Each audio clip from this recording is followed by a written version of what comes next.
bring them to me. Hai, selamat datang di alur cerita film Al-Fahri TLG. Gimana kabar kalian? Semoga kalian dan keluarga sehat selalu dan bahagia. Di video kali ini, saya akan menceritakan film series berjudul Si, Season 1, Episode 1.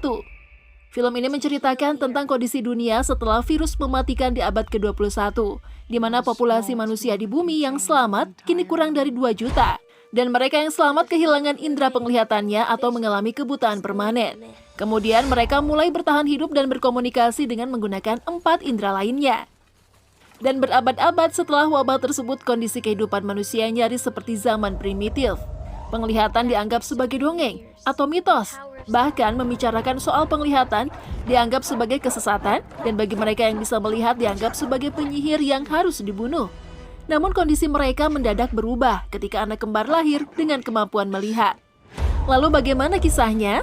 So, silakan ambil cemilan kalian, cari rebahan yang nyaman, luruskan niat, bersihkan hati. So, kita nonton.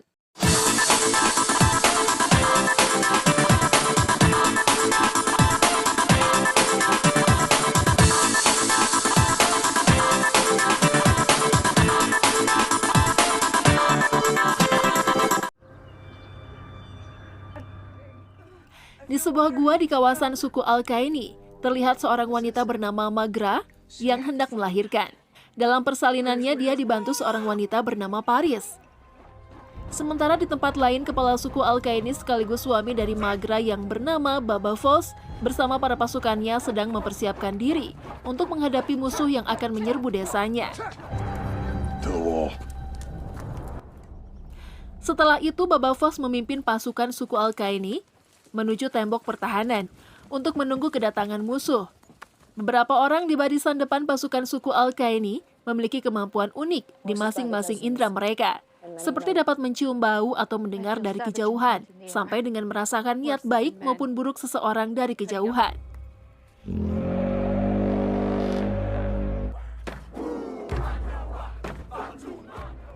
Di sisi lain, sekelompok prajurit utusan dari Ratu Kane yang dipimpin Jenderal Tama Chijun sedang berjalan menuju ke wilayah suku Al-Kaini untuk menangkap seorang yang diduga mengandung anak seorang penyihir atau sesat karena memiliki kemampuan melihat. Sementara itu, salah satu anak buahnya berhasil menawan salah seorang suku Al-Kaini yang bernama Getterbug, di mana Getterbug sebelumnya telah memberitahu Ratu Kane tentang keberadaan seseorang yang mengandung anak dari penyihir bernama Jaral Marel. Jenderal Tama Chijun kemudian memaksa Getterbug untuk memberi informasi tentang keberadaan seorang wanita yang sedang mengandung anak dari seorang penyihir. Sembari memberikan sebuah kalung yang bertulis Jaral Marel kepada Jenderal Tama Chijun, di mana sebelumnya Getterbug telah mencuri kalung itu dari Magra. Getterbug bercerita bahwa beberapa bulan yang lalu ada seorang wanita yang tersesat di badai salju. Beruntung beberapa orang dari suku Al-Kaini menemukan wanita itu sebelum dia beku menjadi es batu. Wanita itu bernama Magra. Pada saat itu, Magra meminta untuk dirawat karena dirinya sedang hamil 3 bulan. Oleh sebab itulah, Baba Foss memutuskan merawat dan menikahi Magra karena kebetulan Baba Foss belum memiliki anak. Setelah mendengar informasi dari Getterbug, Jenderal Tama Chijun mengirim sebagian prajuritnya untuk menghancurkan tembok pertahanan dari suku Al-Kaini.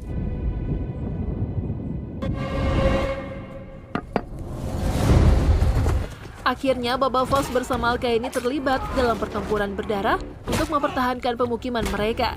Mereka bertempur dengan mengandalkan 4 inderanya yang tersisa.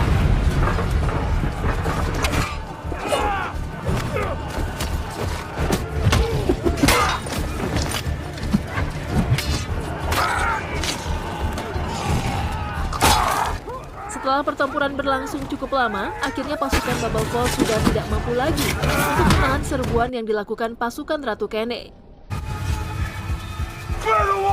Jalan satu-satunya adalah mundur dan memotong tali penahan batu-batu besar yang menjadi tembok utama pertahanan mereka yang telah dibangun bertahun-tahun.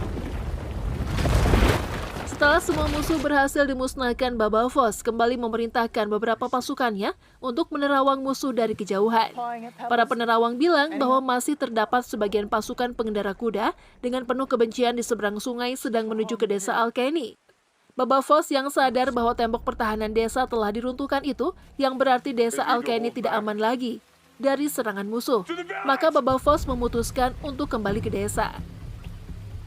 Di sisi lain, Magra berhasil melahirkan 2 bayi kembar, berjenis kelamin laki-laki dan perempuan.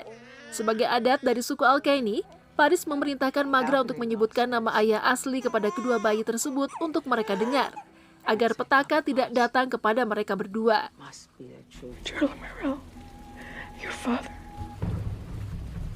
Sementara Baba Voss dan pasukannya yang tiba di desa, Baba Voss memerintahkan kepada semua penduduk desa Al-Qaini untuk membangun jebakan manusia karena tembok pertahanan satu-satunya yang mereka gunakan untuk berlindung telah hancur dan mereka harus memiliki waktu sampai hujan reda atau para pemburu penyihir tersebut akan menyerang dan menghancurkan desa mereka. Setelah itu Baba Voss menemui Magra untuk melihat bayinya. Baba Voss sangat bahagia mengetahui Magra melahirkan 2 bayi kembar dan kedua bayi tersebut lahir dengan kondisi sehat. Sementara di luar goa, para penduduk desa telah menunggu untuk berbicara. Baba Voss pun keluar menemui mereka. Salah seorang wanita penerawang mengatakan bahwa mereka telah mengetahui tujuan utama dari para pemburu penyihir tersebut datang ke desa Al-Qaini untuk menangkap Jaral Merel atau kedua bayi kembar yang baru dilahirkan tersebut karena dianggap sebagai keturunan dari penyihir atau orang sesat. Maka dari itu mereka menyarankan bahwa untuk membunuh Magra termasuk kedua bayinya agar para pemburu penyihir tersebut tidak melukai orang ataupun menghancurkan desa Al-Qaini. Mendengar hal itu tentu saja Baba tidak akan menerima jika istri dan anaknya dibunuh begitu saja. Ia berniat untuk melindungi mereka dengan tubuh kekarnya melawan para penduduk desanya sendiri. Namun beberapa orang dengan kemampuan unik yang masih setia kepada Baba Voss memilih berada di pihaknya untuk melawan para penduduk. Ketika hendak baku hantam, tiba-tiba Paris keluar dari goa memisahkan mereka. Paris mengatakan bahwa menyerahkan kedua bayi tidak akan menyelesaikan masalah. Pemburu penyihir tetap akan membunuh mereka karena itu adalah watak mereka.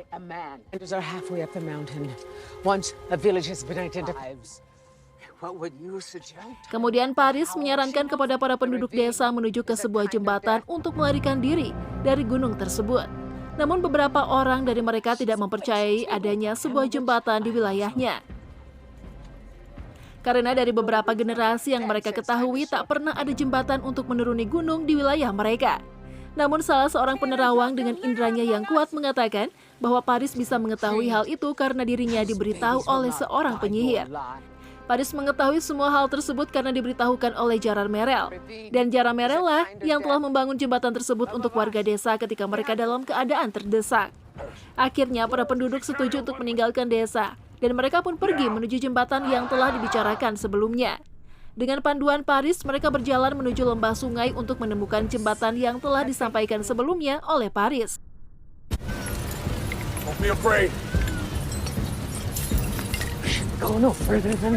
Mereka berjalan mengikuti lonceng yang telah disiapkan Jaral Merel untuk menuntun perjalanan menuju jembatan.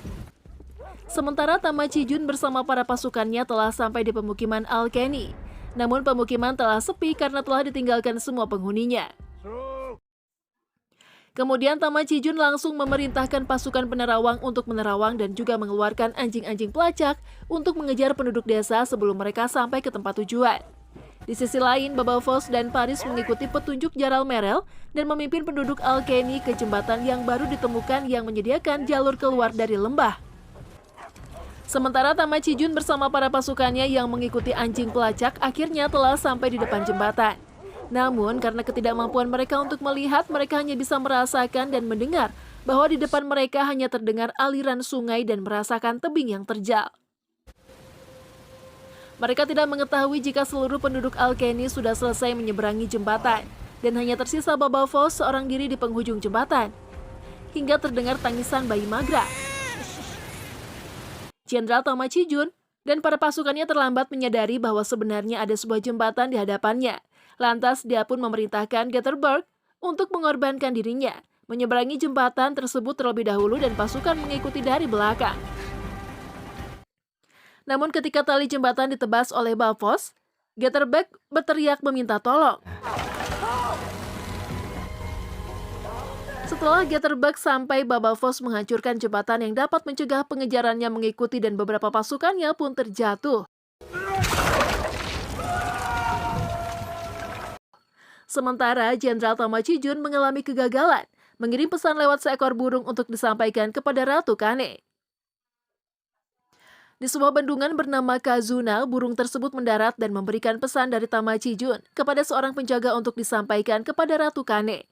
Sementara di dalam kastil, Ratu Kane sedang berdoa.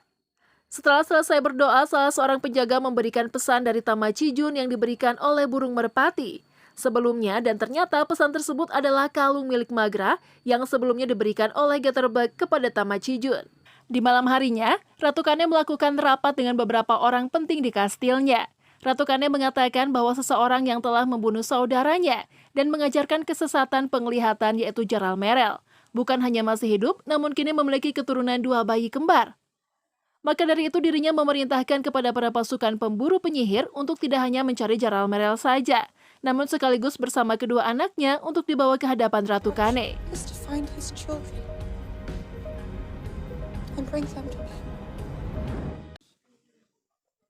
Di sisi lain, Baba Voss dan para penduduk desa sedang beristirahat di suatu tempat. Paris mengatakan bahwa seseorang yang membangun jembatan dan menunjukkan arah menuju tempat tersebut adalah Jaral Merel. Lantas Magra memberitahu kepada para penduduk mengenai identitas Jaral Merel, sebenarnya bahwa dirinya adalah orang sesat yang mengaku memiliki kemampuan ajaib yang pernah dimiliki oleh manusia beberapa abad yang lalu, yaitu sebuah penglihatan. Diceritakan bahwa orang-orang di zaman tersebut sudah lama sekali kehilangan penglihatannya, sampai mereka tidak mempercayai adanya indera penglihatan yang pernah dimiliki oleh manusia.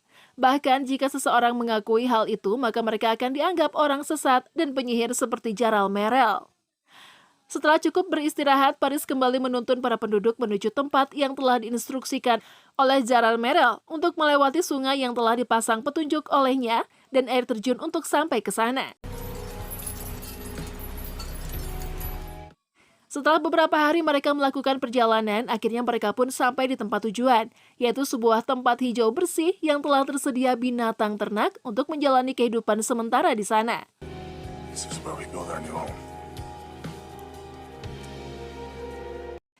Agar para pasukan pemburu penyihir dari Ratu Kane tidak dapat menemukannya, Paris mengatakan kepada Baba Voss sebagai kepala suku untuk selalu berwaspada, karena suatu saat nanti para pasukan pemburu penyihir tersebut pasti akan menemukannya. Kemudian, Baba Voss menghilangkan semua petunjuk jalan menuju ke tempat tersebut, agar tidak ada orang yang bisa menemukan kehidupan mereka di sana.